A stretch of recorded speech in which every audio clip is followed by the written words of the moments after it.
Selamat pagi, saudara-saudara yang baik hati. Marilah kita menggunakan waktu di pagi hari ini untuk berdoa, membaca, dan merenungkan firman Tuhan.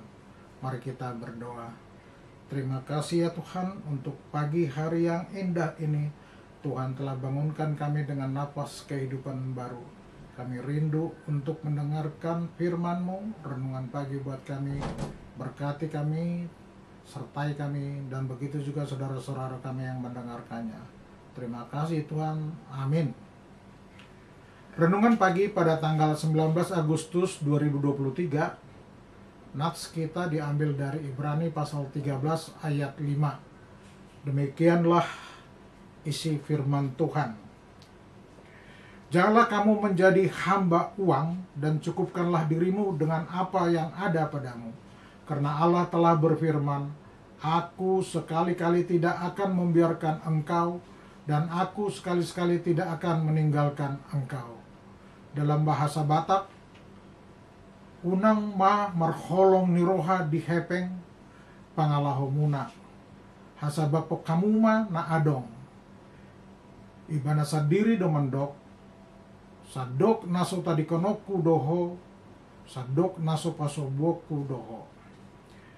Ibrani 13 ayat 5 adalah salah satu ayat yang termuat dalam surat kepada orang Ibrani dalam perjanjian baru di Alkitab, yang berisi tentang peringatan agar tidak menjadi hamba uang dan janji Allah yang selalu menyertai kita semuanya.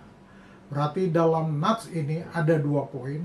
Poin pertama adalah nasihat sekaligus peringatan agar manusia belajar mencukupi diri dan menjauhkan dari sifat yang membuatnya menjadi hamba uang dan percaya kepada Allah. Hamba uang berarti keserakahan atau ketamakan. Dalam ajaran Kristen, ketamakan dapat menjauhkan diri dari Tuhan. Uang merupakan bagian dari kebutuhan manusia agar bisa hidup sejahtera di dunia.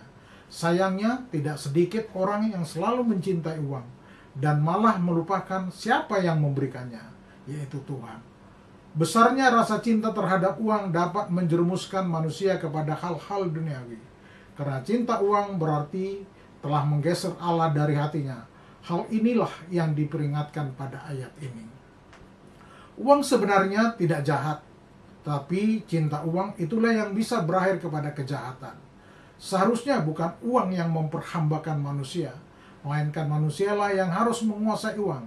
Namun faktanya banyak orang yang berhasil dikuasai uang dan menghalalkan semua cara untuk mendapatkannya. Sekalipun cara itu bertentangan dengan ajaran-ajaran yang termuat dalam Alkitab. Untuk mencegahnya, Ibrani 13 ayat 5 ini menegaskan bahwa Manusia harus mencukupkan dirinya. Bersyukurlah atas apa yang dimiliki, karena dalam perlindungan Tuhan, manusia dapat senantiasa hidup dengan berkat-Nya. Tuhan tidak akan meninggalkan hamba-Nya dan akan menolong mereka. Kita teringat dengan lagu atau syair yang sering kita dengar, yaitu apa yang dicari orang uang, apa yang dicari orang uang, apa yang dicari orang siang, malam, pagi, petang, uang, uang, uang, bukan Tuhan Yesus. Lagu tersebut menggambarkan tentang kehidupan manusia yang terus-menerus mencari uang, mengejar materi. Memang harus diakui bahwa uang itu penting bagi kehidupan manusia, tapi uang bukanlah segala-galanya dalam hidup ini. Karena banyak dalam kehidupan ini tidak dapat diukur atau dibeli ataupun digantikan dengan uang. Uang tidak dapat membeli sukacita. Uang tidak dapat membeli kebahagiaan. Uang tidak bisa membeli ketenangan dan keselamatan. Firman Tuhan yang melandasi renungan pagi ini mengingatkan kita untuk tidak menjadi hamba uang, tapi mencukupkan diri dengan apa yang ada pada kita.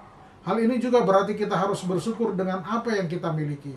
Berbicara tentang rasa cukup dan tidak cukup, kembali kepada pribadi kita masing-masing individu. Ini tergantung dari hati. Jika hati kita selalu dipenuhi rasa syukur, maka dalam segala situasi hidup kita akan merasa selalu cukup dengan apa yang kita miliki.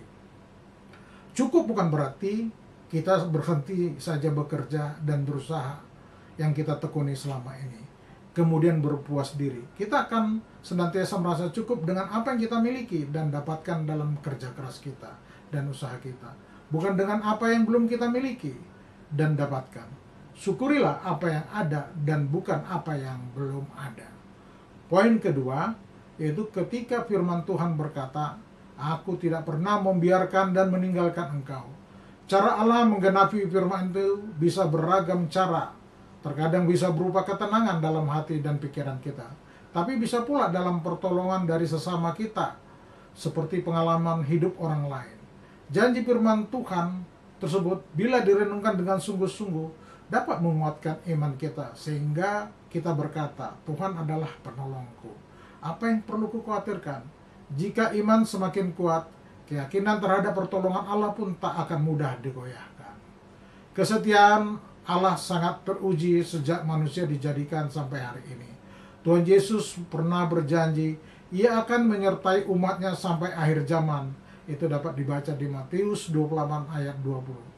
Jika Tuhan Yesus sendiri yang berjanji, seharusnya kita mempercayainya. Sekiranya saat ini kita merasa khawatir akan kelangsungan hidup ini, tentang masa depan kita, inilah waktu yang tepat untuk menguatkan kepercayaan kita kepada Allah. Pegang teguh firman Tuhan dan nikmatilah hidup dalam penyertaan Allah. Amin. Mari kita berdoa.